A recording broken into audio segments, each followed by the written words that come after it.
So why don't you get, I've heard, I've already done 30 Zoom calls and I tasted 700 wines. So I have a pretty good idea about 2020. But I wanted to, get your ideas more about, let's say, Northern Medoc, and also just for Lafite, what you're thinking about that. I'm pretty familiar with the weather patterns and the rain in the middle of August and the rain at the end of September.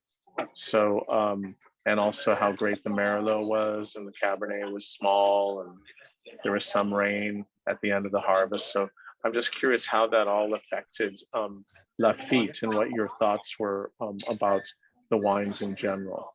So maybe Saskia can go first. Yeah, so as you said, you're aware of what the weather was, so we're not gonna get back to that. But I think what was our biggest surprise in Lafite when we arrived and started tasting the grapes in late August was how there was a big paradox between the analysis that seemed very tame and what we were tasting in the rows of vines that was very, very expressive. So that was really what we found, is that in the end, we're producing a Lafite that is very tame on the alcohol. It comes out at 12.8, and it's very, very, but it is very dense. It's like this little monster in a ball, but that hasn't really exploded. So I think that's my main surprise, and I think Eric will agree with me, is that we had this incredible density that came out while we were doing all the écoulage. And at the same time, when we were looking at the paper and the science, it seemed like there was a dichotomy. And I think that is because of the rains of August, that when they happened, we were really scared because, we were going through the process of working the vineyard towards organic farming. So there was a real stress, and we thought that's way too much water. We don't want that much water. But when we started tasting to harvest, we were actually really thankful for that rain. And I think today you really see the difference. And that is what brought us to the balance and the incredible balance we have in the glass. Wow, that sounds exciting. How about you, Eric? What do you think? That sounds pretty crazy wine. What Saskia saying? What Saskia saying for Pauillac is the result of a very, very perfect summer after the difficult. That's why we said it's a millésime de vigneron, because the beginning was complex until the end of June. You know that. But after that, July, August, and September was just perfect for stress, veraison with irrigation, and after perfect maturation to the end. Okay. And Juliette, maybe you could comment in Pomerol about l'Evangile. I think in Pomerol, the key was to preserve the freshness. It was difficult for us to pick up in the right moment. It's worse now. It's worse. And to preserve the tension and the freshness in the wine. We still have the density of the minerals, especially on the clay part, on the plateau. But during the blend, we want to add some tension and acidity. Thanks to the whole Cabernet Franc, we have like many different Cabernet Franc this year, and I think that's it was a challenge, to still have the density but in the same times vivacity. It was like a very. I think the base was to pick up just before we passed this wall of fruit too much, too black fruit, too ripe. That's why I think the 2020 vintage was perfect for us to have like elegant mellow and keep it in mind, this freshness in our wine. I don't know if you feel it when you tasted, but that was a very difficulties for us, notably during the brewing after that, to keep this freshness and tension in our wine. Mm-hmm. And so it And so, was like this. so Yes. it's interesting because a lot of people speak about how great their Merlot was in 2020, and I mean, overall, you could say it's a Merlot year, at least what I've tasted. Although the wines with Cabernet are very good as well, but Merlots are really exceptional. What, Saskia, what do you think about Merlot? Because I thought it was interesting that even producers in Pauillac were talking about their Merlot. You know what? I think why people were talking about their Merlots this year is that I think they surprised by their elegance, which hadn't been the case in 2018 and 2019, where they were a bit more potent. And I think that in the case of l'Evangile, what Juliette was saying is that the key to having good Merlot is the freshness, and in our case even more because we have quite a young vineyard, so we really had to push ourselves to harvest a lot earlier and harvest on the 2nd of September in order to really get freshness. And when we taste the vats, when we were doing the écoulage, we quite soon had really wonderful surprises. But as you know, Merlot is a very fragile grape. And so it's how do you tame it for it not to go into ballistic degrees of alcohol and to be way alcoholic. And I think that our good surprise, and Juliette arrived on the 6th, and so it was on the 6th of September directly from China and was ready to taste and to be in the vineyard. And I think the good surprise and the real efforts that we made on the second part, once the heat had passed, was on the Cabernet Franc. And having that special vat that's called CF6 that we made, that is actually the best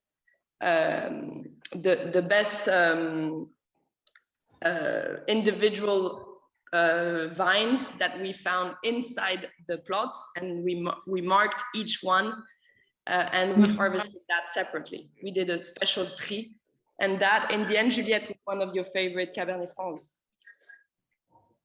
Wow. Yeah, true. Oh, that's really, it's going to be really interesting to taste l'Evangile. So it's a little bit, you tweaked a few things in 2020, you think, like a little bit more precision going on. I think there was a sense of going inside the plots and dividing it, and I think that is what Juliette and Olivier had learned in China and adapted it to the Pomerol situation. Wow, that sounds. I'm excited to taste the wine. And what happened as far as Sauternes? It was a very tricky year for Sauternes. Like there wasn't much of development, and in the end, if you waited long enough, you may have got some. Did you make something at Rieussec? Yeah, it was very tricky, and we basically, botrytis took ages to come in, and the issue was that the grapes were already very, very mature. So it really developed very late, and in the end, we're going to do a very baby Rieussec. We're going to do 9,000 bottles. So it's like the essence of what we found, and we really wanted that beautiful confit that the noble rot gives you, and we really did this very like a baby, very acidic, very balanced Rieussec. But it was a challenge, and this year will be a challenge once again because of the frost. So it's hard times for Sauternes, but we're motivated. So, and how do you think the wines will change with the élevage, with the aging in barrel? What do you think will happen? I haven't really asked many people that. Which ones? The ones the 2020s? Yeah, 2020. Yeah. I think it will. I know that with l'Evangile we have a challenge that is, and it's a process that we had started with Eric. It's really thinking about how we oak the wine and not to overdo it. And I think that's really one of the big challenges, to keep freshness and to have balance. For du Armilon and Lafite and Caruade, I think we're in a more classical, low intervention oak approach. And Cool. it's a very indulgent. You probably taste a lot of wine. It's a very rich and powerful vintage. Then the effect on such vintage, the effect of the aging is always very important, because it transforms them much more drinkable. And I think, for example, that the effect on the 2020 will be more important than it could be on the 19, because the 19 is so soft, so drinkable. So some wines can be very, very rich and tannic, and then the aging will be very, very useful on them. But as Saskia said to you, in terms of new oak in all estates, particularly in l'Evangile for Merlot or in Haute Country, we are reducing more and more the new oak. Sounds like you're really set up for something special. And just one other question, Saskia. I'm sure you've thought about it a lot. What are your feelings about prices this year? Because a lot of people are asking me, particularly in the trade. So it'd be good to get your thoughts on that. It's, prices you end up really deciding the night before, and it's all a question of a lot of elements. First, the quality of the vintage. And I really believe that I love 2020, to be honest, and I'm not being I don't know how you say it in French. You say Marseillais. You say I'm not I'm not exaggerating in saying this. I think it's in all of the estates, it's really revealing the identities. I love the du Armilon we did. That's way more precise with the new cellar. I love l'Evangile with this new identity. I think Lafite will stand out because of its purity, and to me it's an absolute Lafite. So I think there's this quality element that we'll take into account. And then of course there's the economic situation of the country, and you've seen that the how do you say, the stock exchange has gone up, and the economic situation is getting better, even if the mood is not as good. So we'll take into account these three criteria, and of course we'll stay in something that is not pretentious and long term in the way we decide our price. So I think we'll.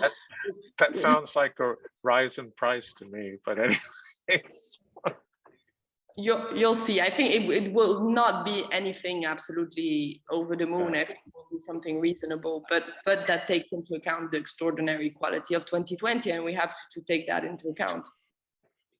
I hope it's not too much if you do increase, because I think that Bordeaux created really great goodwill globally, and last year's sale was fantastic. All the energy and everyone was so excited about Bordeaux, and a lot of new consumers bought the wines too. So yeah. I think it's a great moment. This trilogy, could be a new benchmark for a new generation, which is interesting. Just You're right.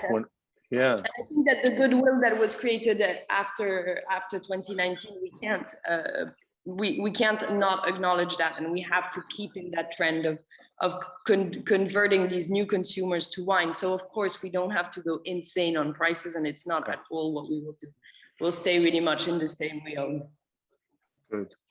And so do you have a favorite of the trilogy yet? I know this is a really mean question, because they're all three, excellent vintages, but is there one in particular you're already favoring? I personally, and then maybe Eric and Juliette can say, yeah. I personally love the 2020, to be honest. I think that it's my style of wine. It's the style of Lafite. It's the style I learned. It's the wines I learned to love when I was young. because it's the identity of these older Lafittes that are very straight and linear and pure. So I really love the 2020. I think 2018 is an interesting vintage, but it's more atypical, you know, and 2019 has its charm, but I'm really in love with the 2020. How about you, Eric? I completely share what you did. Now we are testing very often in the same profile with Saskia, but I'm sharing totally what she said. For me, 19 was definitely, I prefer definitely 19 to 18 because of the classicism of 19, and I think that 2020 have all the quality of the 19, and also a form of power, compared to the so fantastic sweetness of the 90. And then for me, it's more great. That's why I love a lot 2020. And Juliette, for the newcomer, that's Well, tough. I think yes, in comparison, you have a sort of austerity, you know, in the wines, and I love this. Like, kind of, we have to discover maybe in few years or 10 years, and that's why we love this kind of wine. You know, you have the kind of classism, like Eric say, but the 1919 was very like powerful, and he still is. That's the 20 yes could be like this kind of straight form and tension. That's what we like. Good elegancy, we can say. So we have to manage aging to still keep this kind of horizontal tasting. Let's taste some wines then. Thanks for your comments. I'm already salivating, ready to try them. So which wine do you want to try first then? We usually begin with Durmilon, Caruade, okay. Lafite, and Great. after. Let's do that.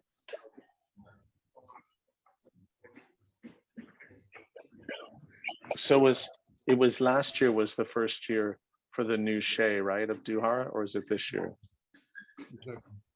This vintage, the 2020. Oh, okay. You have to, as soon as you come to Europe or France, you have to come see it. Mm. It's very simple in the middle of Pauillac, but it's a cool place. Absolutely.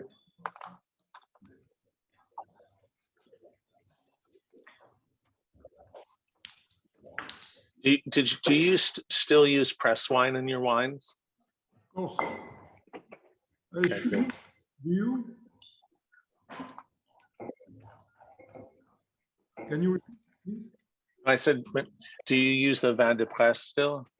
Of course, of course. Yeah, We okay, use good. in wine. We use in all wines. We always use a lot of press, particularly in Pauillac. And in the second wine this year for the Moulin du Har and Caruade, we use 11% press. And for the Durmilon, we use 15%. Wow. It's a high level because the press was great. As you know, we don't like to extract too much during the alcoholic fermentation. Then we always have rich press and interesting. And that's why particularly like that this year. Very subtle wine, subtle with nice complexity and fine tannins, and it's really juicy too, savory, saveur. Yeah, there is an incredible freshness, and it didn't came from the acidity. It came from the aromas. It's an aromatic freshness. Yummy. Okay, so now we'll try the Caruade then.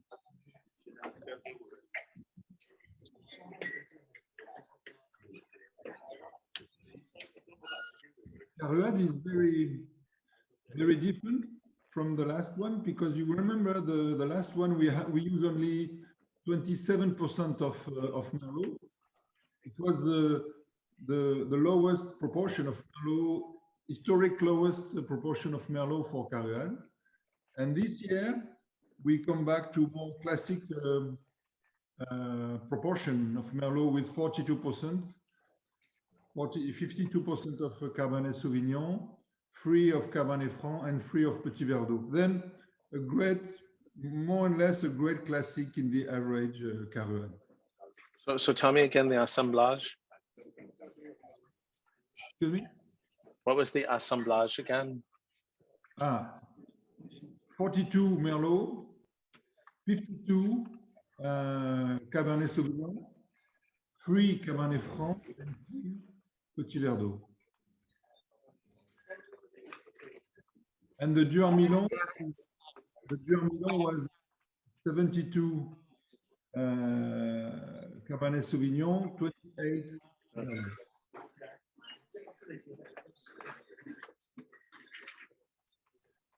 C'est mon son qui est mauvais ou c'est toujours pareil? Ouais, c'est à peu près le même. Mais c'est pas grave. Oui. Okay. Let's see. I think that the Caruade really has very classic structure, how it starts off slowly and then really finishes at the end. That, you know, in the old days, Caruade was really more about the attack, and then it sort of faded a little. That's a big, you know, that's been the change in the last few years, is, you know, how it just goes on and on the finish, more like the Grand Vin. Yeah. Now we are very happy because we have a real density in the Caruade, but a good density. Because to have density is easy, you can just extract, but very often it kills the elegancy and the purity, and sometimes it could be like that. Today it's a very rich Caruade, but at the same time very, very precise and very close to Lafite style. And I totally agree. And after let me take a photo. After the 19, we have a great tension. We are very happy, even with this high proportion of Merlot, feel such a tension again this year. It's very, very characteristic advantage. I think what Yes. you know, Juliette mentioned that she liked a certain form of austerity in the 2020, and I think that Caruade has that. It has a quite austere but very long story to tell. Yeah.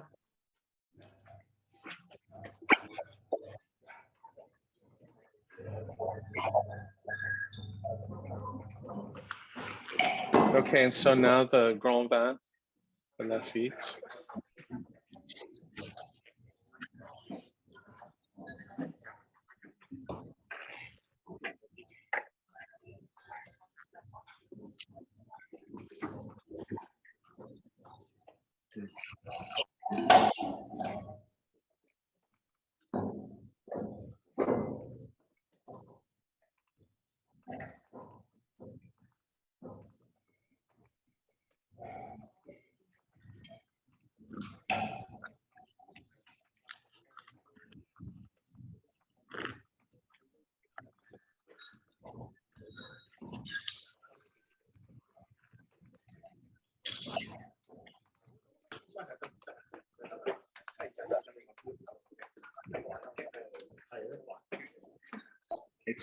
It's so long, but it's really interesting because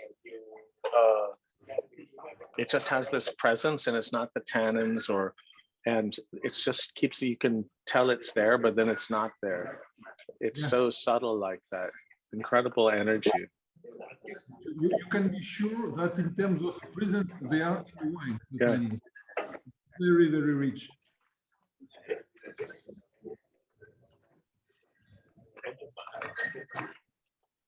And in Lafite, this year, again, we use a lot of press because we use a 15.5% at the end.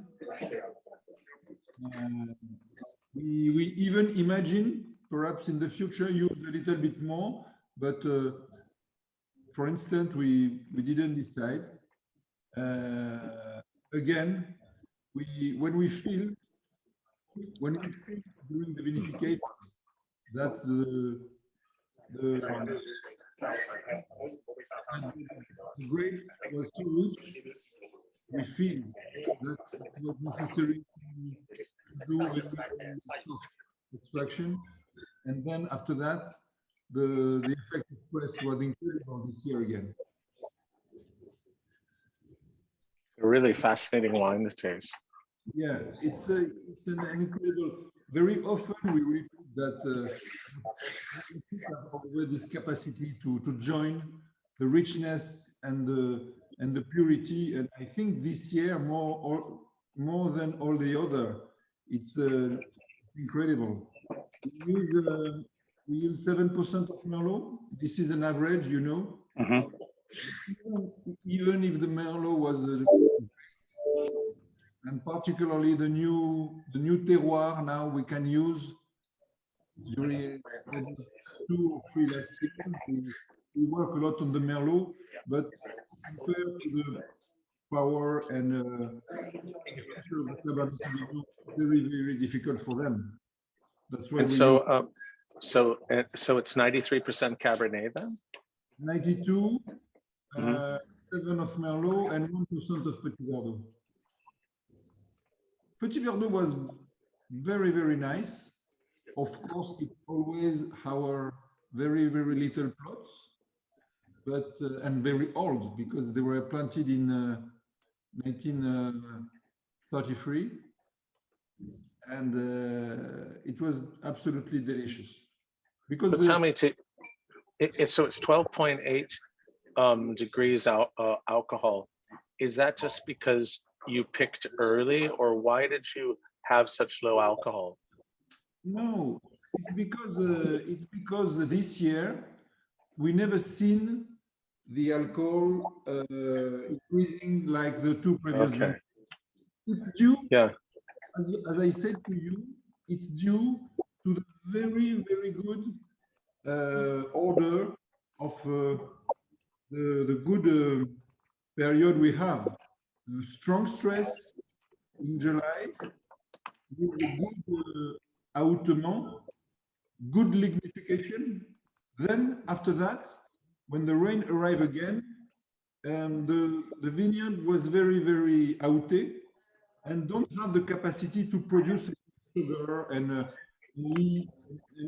work again. That's why after that, and it's excellent. It's just the perfect order, and that's why the level of alcohol stay very adapted and never go over 13. And a lot of tanks were picked just at 12, like it was in when I begin to work in Lafite. Now it's really crazy. It was crazy because everyone had told us that 2020 was very, very hot, and we were measuring the vats, and they were very like we used to know them in the 90s and 80s. So it was very surprising. It's that paradox that we were talking about. And it is it's like it could be like 82 or what did I have the other day? I had a really wonderful bottle of Lafite. I guess it was the 82. It was just gorgeous. Right now, the 86 is really good if you have a box. Okay. 86 is extraordinary at the moment. But I agree with you. It reminds me of those. Like it reminds me of the what Lafite made its name on. And remember the 150th anniversary. We tasted some amazing wines, and they were like 10.8 degrees alcohol. Remember, they had beautiful colors, and it's really special. Maybe that's the new, the new style, not style, but the new character of it. It's 3 years in a row we've had this interesting weather cycle. 3 in a row. We'll see what happens this year. But anyways, I love the wine.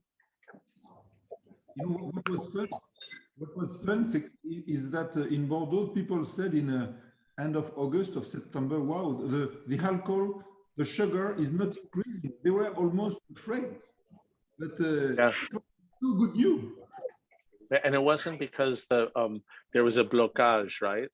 It was just stable like that. Sometimes it was a blockage. Yeah. But in our situation, it was not a blockage at all because we have a lot of rain. We have 120 millimeters. Then until the end, it was perfect. Well, that's really exceptional. So let's try the l'Evangile now. Okay. I can see it's not lacking any color. It has all the color it needs.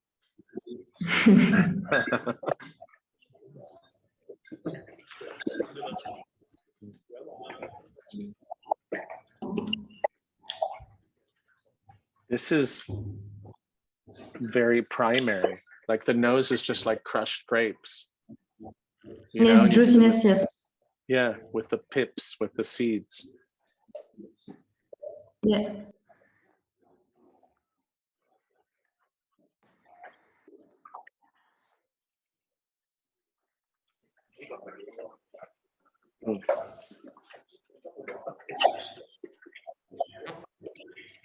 It's interesting. Why?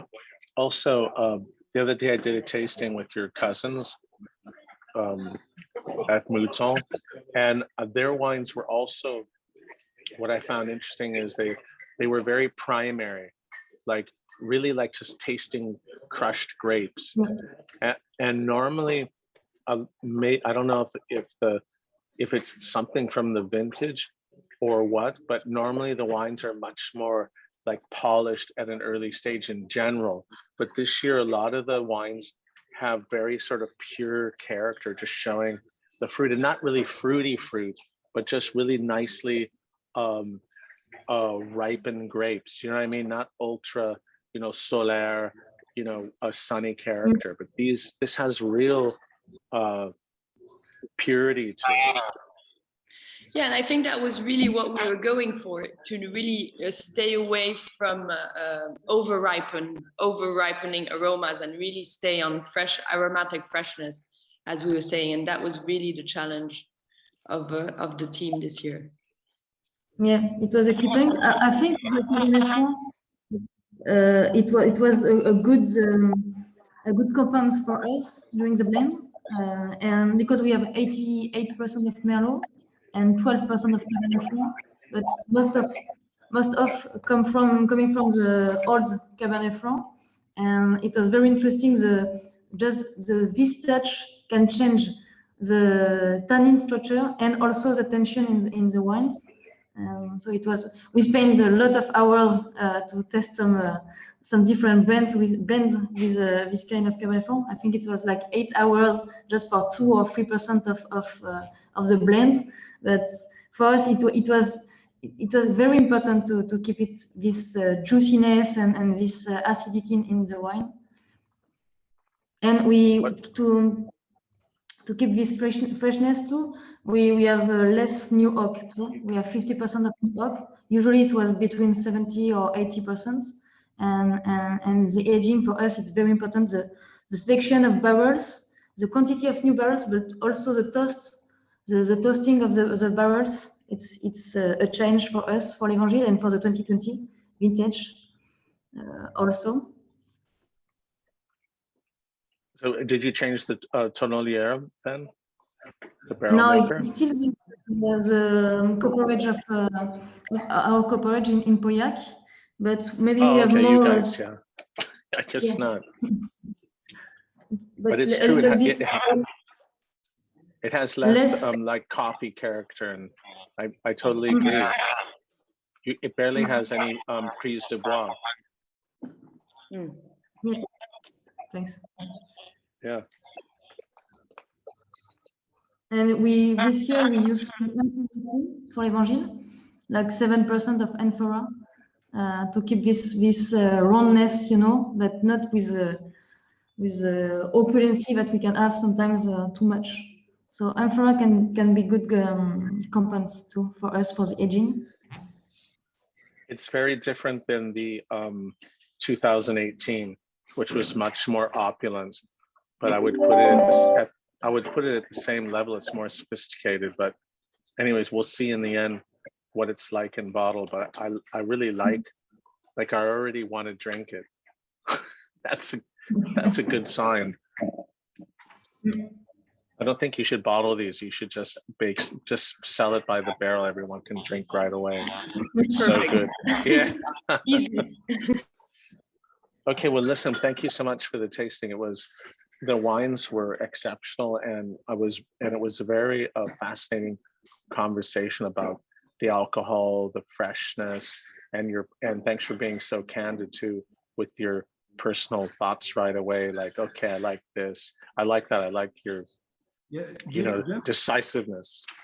James, perhaps a last point, very interesting for this vintage to say, is that this vintage gives us a stage, because in the context of the global warming, you hear me or not? Sort of. There is a bit of a static. I want to say that in the context of the global warming, it's a great surprise to us, for us, after a so hot vintage, to see that it's always possible to produce in Bordeaux, in all Bordeaux, such an elegant and fresh vintage. Yeah, I get it. So you're saying that, yeah, you're saying even though it was a hot and dry year, particularly during the summer, that it's fantastic, and that's what makes Bordeaux so special. That at the same time you can end up with wines that are so fresh. Yeah, basically, in the context of global warming, it's reassuring to us to see that in such a vintage we can produce such wines. It makes us a little bit more confident about the future. Exactly. And because it happened one time, it can happen again, or we can push that. Yeah. Well, you guys are some of the masters in viticulture and winemaking, as far as I'm concerned. So you have a long history, but you also adapt to things, and I'm really excited. Global warming is a disaster, and we hope that things can improve if we all work together. But at the same time, Bordeaux's adapt very well to it, making very exciting wines. But we don't want temperatures to get any higher. So, okay, well, thanks again, and congratulations on the wine. And I feel great. The wines were just so delicious to taste and well structured, and just it's funny, they are sort of old school in some way, like wines I learned in the 80s tasting with your father Saskia and Boissonneau and Emile Peynaud, where they were just telling me, no, monsieur, the wines, when they're great from the barrel, and that's really these wines.